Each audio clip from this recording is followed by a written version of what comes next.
The invoiced order inquiry allows you to see orders that have gone through the order entry cycle, in other words, have gone through the order invoice update OE 4100. OE 4100 creates sales records in the sales tables, and that's what we would see in this screen. So if we wanted to query in this screen, we can query on any of the fields here in the header section. You could go to your drop-down list and select the order type that you wish to query on. Here we'll do normal order, and you may want to go up to the customer number, and we'll do a list of values here and select a customer and take the AOC 002, and we will execute query and bring up the orders that this particular customer has been invoiced. In this example here, we shows the purchase order number, order date, warehouse, and then in this box here, if we click, we'll find other order information such as the shipping address and any additional information. We can see here there was no federal or provincial state tax licenses, so if the lines on this order were taxable, they would be charged tax since there was no exemption license. Various other information on this side of the screen shows other information associated with this order. If we close this button here, then we can go into more detailed invoice information, and we get various charges that may exist. For example, cartage insurance, legalization, handling, and other information if there was a volume rebate charged against it. Come down to the details section here. What we would see here, this is the invoice number, and if there were multiple invoices made against this particular order number, they would be displayed down here, and we could use the scroll bar to scroll through all the invoices that apply to this particular order. In this particular example, we only have one invoice.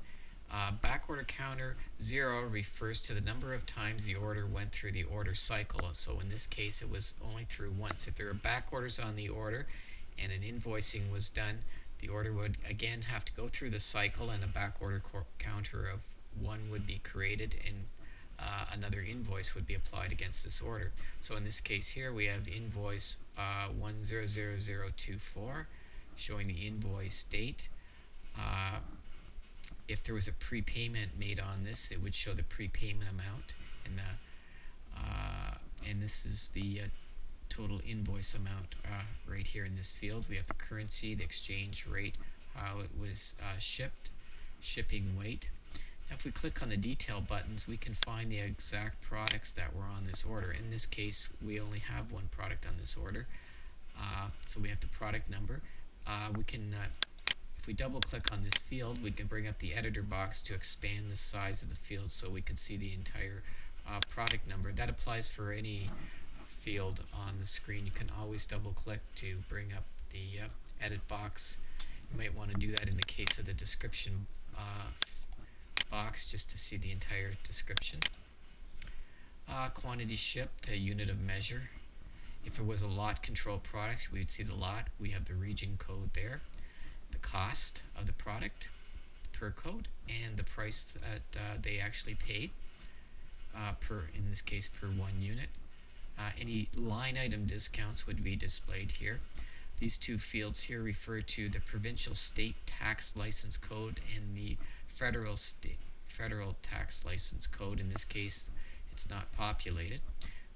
These are the labels that were attached to the provincial and federal tax license code. This is set up by the user in the systems. So in this example, for this is GST and provincial sales tax in this example. But if you had a European order, this could be the VAT code or any other tax codes that exist. Again, that's set up in the system by the user.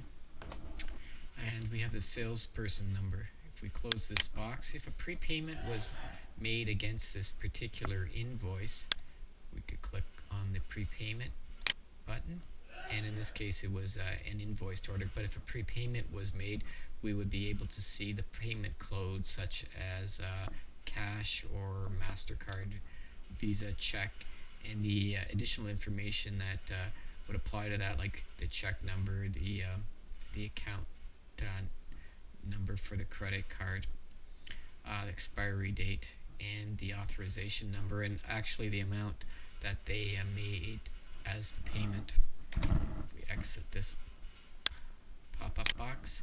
Now in this example here, this packing slip detail button is highlighted, and if we go into there, we see the export order confirmation screen.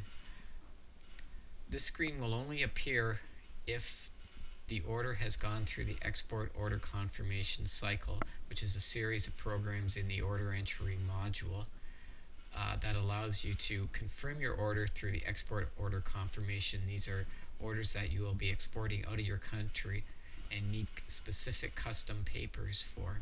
So we see all the information here regarding the export confirmation, information about the skid, the weight of the order, and again some of the detailed information about the order that was shipped out.